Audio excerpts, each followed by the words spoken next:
Bismillahirrahmanirrahim. Assalamualaikum warahmatullahi wabarakatuh.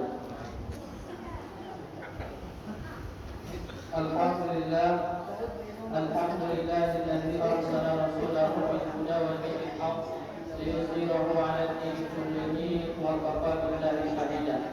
Asyhadu an la ilaha illallah wa asyhadu anna Muhammadan 'abduhu wa rasuluh. Allahumma shalli wa sallim wa barik 'ala nabiyyina Muhammad wa 'ala alihi wa ashabihi ajma'in. Amma ba'du. Bapak Ibu hadirin sidang jemaah salat tarawih yang dirahmati dan dimuliakan oleh Allah Subhanahu wa taala. Bersyukur kita kehadirat Allah atas segala limpahan nikmat, karunia serta hidayah-Nya sehingga pada kesempatan malam hari ini kita masih dapat berkumpul di rumah Allah ini dalam rangka melaksanakan kewajiban kita yang berupa salat Isya secara berjamaah dan nantinya kita lanjutkan dengan salat tarawih secara berjamaah.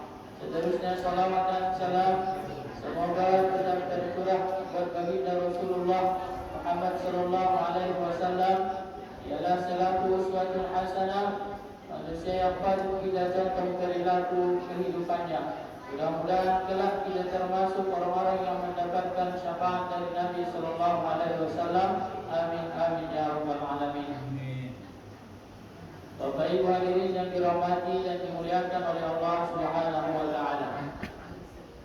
Kalau boleh kita katakan Ramadan ini sebagai ajang turnamen, maka pada hari ini masuklah kita hari yang ke-12 malam ke-13. Maka bolehlah kita katakan bahwa pada malam hari ini masuk kita pada ke-10 hari yang kedua. Itu artinya Bapak Ibu yang hadir pada kesempatan malam hari ini adalah orang-orang yang telah masuk pada semifinal. Karena 10 hari yang kedua, 10 hari yang pertama kita katakan sebagai babak penyisihan. Maka nanti 10 hari yang ketiga boleh juga kita katakan kita memasuki final. Maka pada malam hari ini alhamdulillah dengan izin Allah kita masih istiqamah. Allah beri kita kesehatan, Allah beri kita kesempatan dan kelapangan waktu sehingga kita masih dapat menghidupkan malam-malam Ramadan. Maka dapat kita lihat juga di awal-awal pertama Ramadan kemarin, kalau kita tengok dari segi cuaca, maka cuaca sangat panas. Di 10 hari yang kedua ini dapat kita tengok perubahan waktu, yaitu musim hujan. Maka ketahuilah bahwa tidak sama antara berangkat salat tarawih pada hari yang cerah dengan hari musim hujan. Beda pahalanya di sisi Allah Subhanahu wa taala. Karena apa? Karena ibadahnya di situ terhalang oleh hujan, tetapi masih juga berangkat untuk menghidupkan malam-malam Ramadan. Bapak Ibu hadirin yang dirahmati dan dimuliakan oleh Allah Subhanahu wa taala. Adapun tema tausiah santapan rohani Ramadan pada malam hari ini adalah memang sengaja dikosongkan oleh PMD Kota Dumai. Maka pada malam hari ini diserahkan kepada setiap mushola dan masjid. Bapak Ibu hadirin yang dirahmati dan dimuliakan oleh Allah, tema kita pada malam hari ini adalah bersegera di dalam 5 hal. Ada satu ungkapan yang sering kita dengarkan bahwa tergesa-gesa itu datangnya daripada syaitan.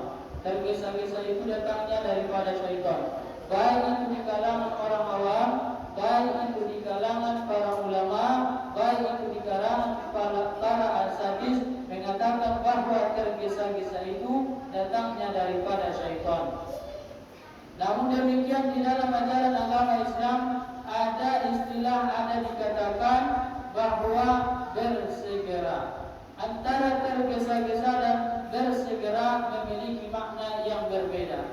Maka di dalam ajaran agama Islam kita diperintahkan untuk bersegera dalam segala hal. Tetapi yang dikatakan oleh Imam Hatim Al-Asam di dalam kitab Hilyatul Awliya wa Tabaqatul Asfiya halaman 78, beliau mengatakan bahwa ada 5 hal yang harus disegerakan.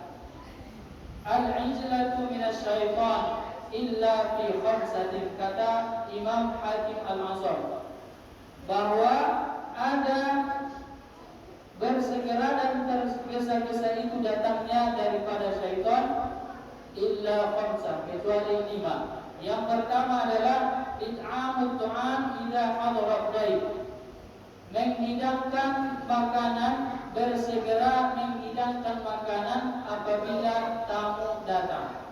Ini yang pertama. Di dalam Quran surah Az-Zariyat ayat 24 sampai 27, di sana telah dicontohkan oleh Nabi Ibrahim alaihissalam bagaimana pada suatu hari datang para malaikat menyamar seperti manusia biasa, mengetuk pintu rumah beliau. Kemudian malaikat yang menyerupai manusia itu masuk, dipersilahkan masuk oleh Nabi Ibrahim alaihissalam. Kemudian bersegera Nabi Ibrahim menuju dapur dan mengambil hidangan diantar kepada tamunya. Maka dalam hal ini Nabi SAW juga bersabda bahwa man kana yu'minu billahi wal yawmil akhir falyukrim dhaifahu. Barang siapa yang benar-benar beriman kepada Allah dan hari akhir, maka hendaklah ia memuliakan tamunya. Inilah yang pertama yang harus kita perhatikan apabila ada tamu yang datang ke rumah. Jangan kita banyak tanya dulu, jangan kita banyak dari mana, mau makan apa, haus, laparkah tidak. Akan tetapi harus kita keluarkan apa yang ada. Maka dalam hal ini Imam Ibnu Al-Qasim pernah mengatakan di dalam sebuah qaulnya bahwa nenek moyang kita dahulu,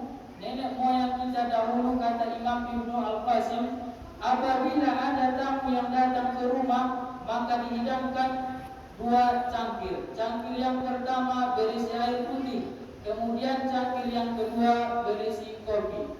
Tujuannya apa? Tujuannya yang pertama, apabila tamu tadi meminum air putih, maka si tuan rumah harus tahu bahwa tamu itu sedang lapar. Kemudian apabila tamu tersebut meminum kopi, maka tuan rumah harus paham bahwa yang datang itu, tamu yang datang itu adalah orangnya sedang lapar dan ingin makan. Inilah yang dikatakan oleh Imam Ibnu Al-Qasim. Itu yang pertama. Kemudian yang kedua adalah yang harus disegerakan wa tajhizul mayyit idza mata, yaitu bersegera dalam melaksanakan fardhu kifayah mayit. Ini yang kedua, bersegera di dalam melaksanakan fardhu kifayah mayit. Bapak Ibu hadirin yang dirahmati dan dimuliakan oleh Allah Subhanahu wa taala.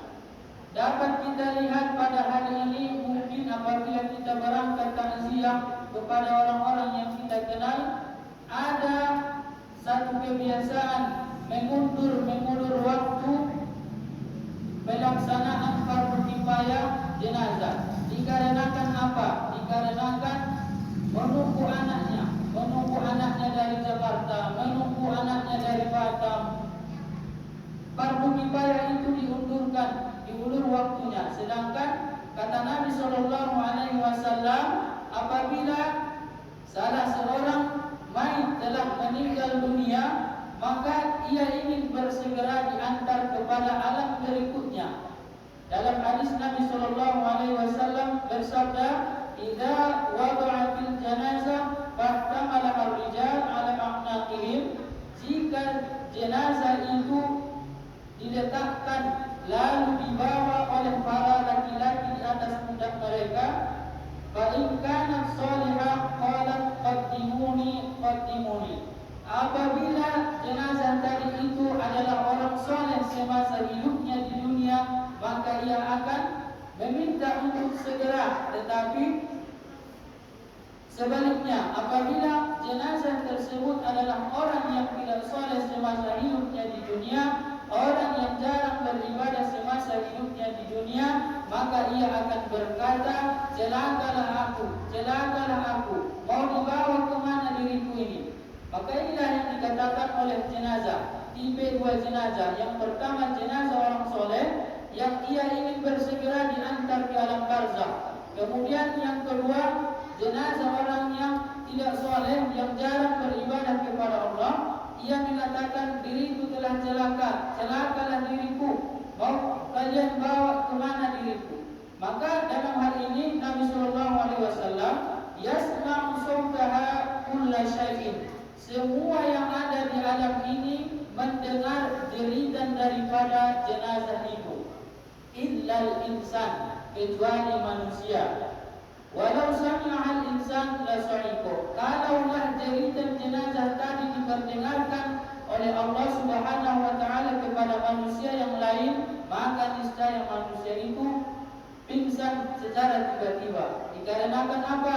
Telah mendengar bagaimana jeritan antara orang yang soleh dengan orang yang tidak soleh, yang jarang beribadah kepada Allah Subhanahu wa taala. Bapak Ibu hadirin yang dirahmati dan dimuliakan oleh Allah Subhanahu wa taala.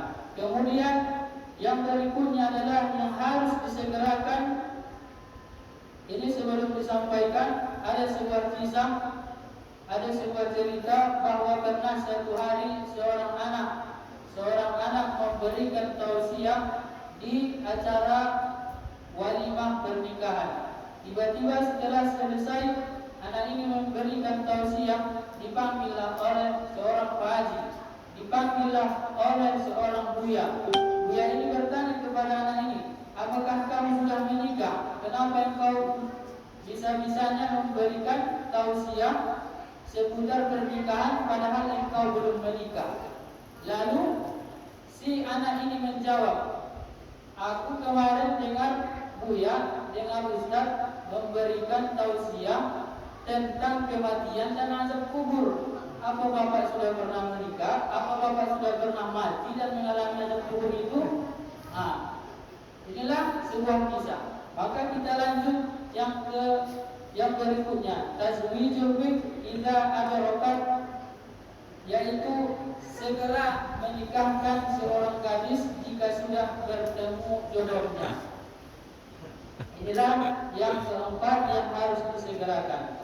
Bapak Ibu hadirin yang dirahmati dan dimuliakan oleh Allah Subhanahu wa taala, bersegera menikahkan seorang anak gadis apabila sudah datang jodohnya.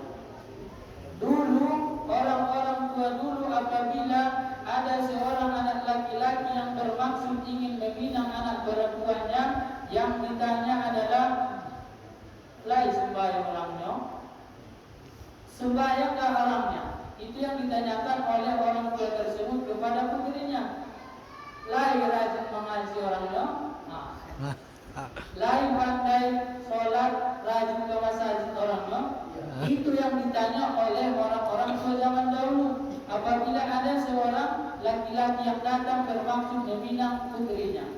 Tetapi beda dengan sekarang, apalagi di dalam rumah tersebut yang banyak menjawab bagian ibu-ibu. Yang paling pertama ditanya adalah, lai garaja orangnya, di mana garaja orangnya. Itu yang pertama ditanya oleh khusus ibu-ibu. Lai pegawai orangnya, pegawai gak yang datang itu. Itulah fenomena yang ada zaman sekarang ini. Sehingga dikarenakan banyaknya tuntutan orang tua dalam permasalahan meminang anak putrinya, sehingga pergaulan bebas merajalela. Pergaulan bebas terhitung sebagai hal yang lumrah dan murah. Maka oleh sebab itu, apabila telah ada ciri-ciri yang keempat yang dikatakan oleh Nabi SAW terhadap diri seseorang yang datang meminang anak putri, maka terimalah. Berat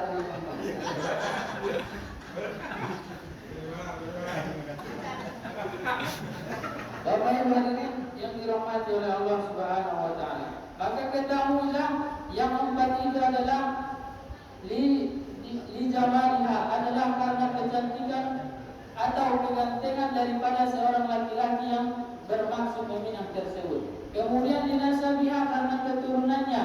Kemudian yang berikutnya adalah limaliha, karena hartanya. Kemudian yang berikutnya adalah lidiniha, karena agamanya.